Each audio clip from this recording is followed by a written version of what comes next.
O próximo princípio que nós vamos estudar é o princípio da insignificância, também chamado de princípio da bagatela.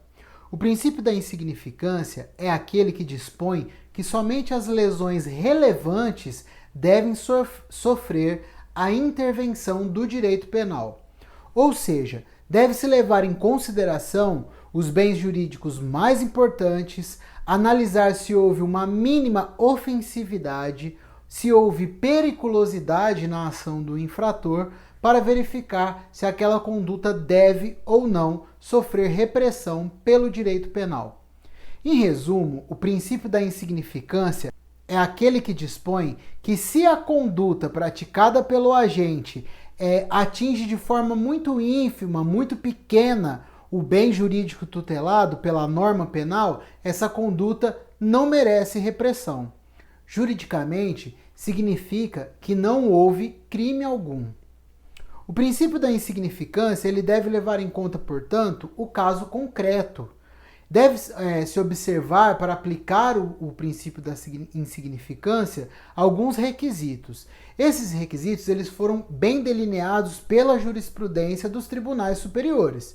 Então o STF, o Supremo Tribunal Federal, elencou alguns requisitos objetivos para se aplicar o princípio da insignificância, e o STJ, o Superior Tribunal de Justiça, elencou um requisito subjetivo. Então vamos analisar quais são esses requisitos. Então, para o STF, para que seja aplicado no caso concreto o princípio da insignificância, devemos observar 4 requisitos objetivos. O primeiro, a mínima ofensividade da conduta. O segundo, a ausência de periculosidade da ação.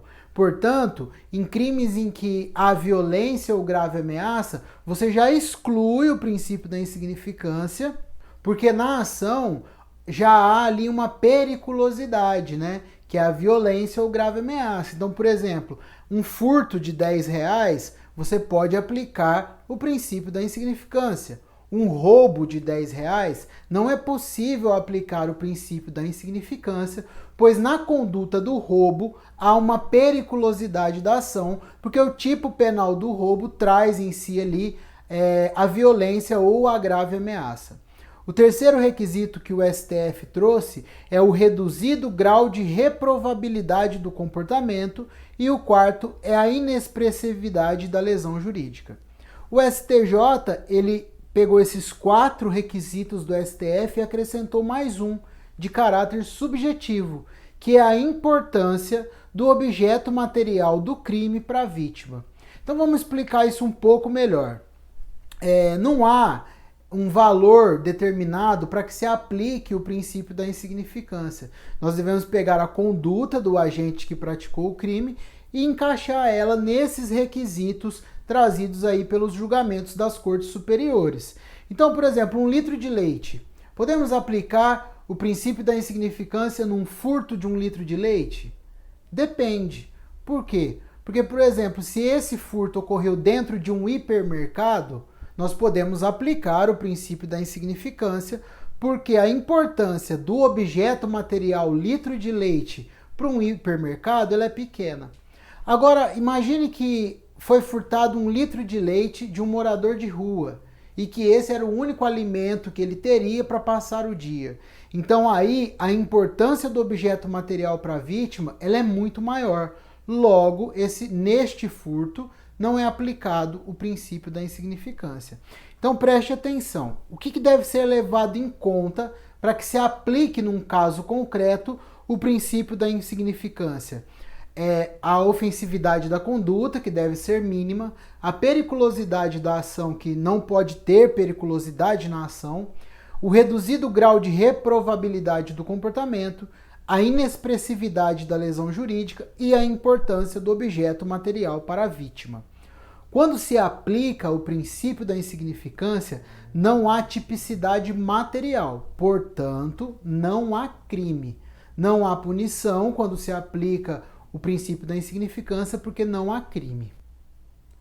Vamos exemplificar a aplicação do princípio da insignificância numa questão de prova da OAB. Então eu separei uma questão aqui que caiu no exame unificado, no 11º exame unificado de 2013. Então eu vou ler a questão para vocês, a questão vai aparecer aqui na tela enquanto eu estiver lendo, para a gente entender um pouco de como que a FGV cobra o princípio da insignificância na prova.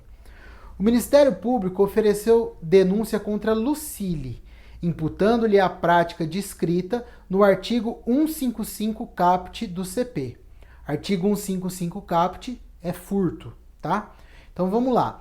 Narrou a inicial acusatória que no dia 18 de 10 de 2012, Lucile subtraiu sem violência ou grave ameaça de um grande estabelecimento comercial do ramo de venda de alimentos 2 litros de leite e uma sacola de verdura, que totalizou a quantia de R$10. Todas as exigências legais foram satisfeitas, a denúncia foi recebida, foi oferecida a suspensão condicional do processo e foi apresentada a resposta à acusação.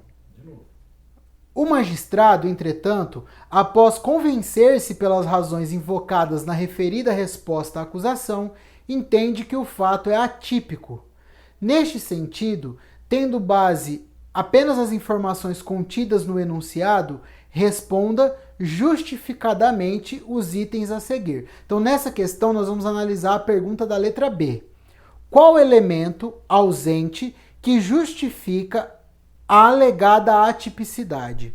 Então, como que fica a resposta dessa questão? Então, vamos lá. Muito embora a conduta da acusada ela se amolde perfeitamente ao caput do artigo 155, que ela furtou 2 litros de leite e algumas verduras, não há tipicidade material. Por que não há tipicidade material?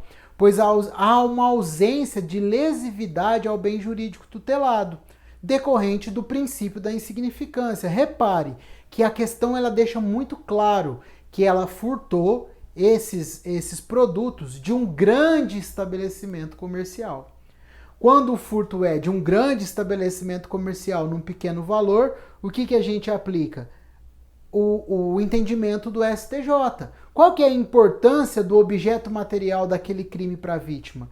R$10 de um grande estabelecimento comercial. Qual que é a importância? É relevante? É reprovável essa conduta? Então, por conta disso, não há tipicidade material, tá bom? No resumo que a gente colocou aqui, para você baixar, tem o padrão de gabarito de resposta da FGV para você dar uma conferida. Beleza? Então é isso. O princípio da insignificância é aquele que dispõe que quando o bem jurídico tutelado tem uma lesão mínima, a ação do agente oferece pouca ou quase nenhuma periculosidade, não há crime porque não há tipificação material. E o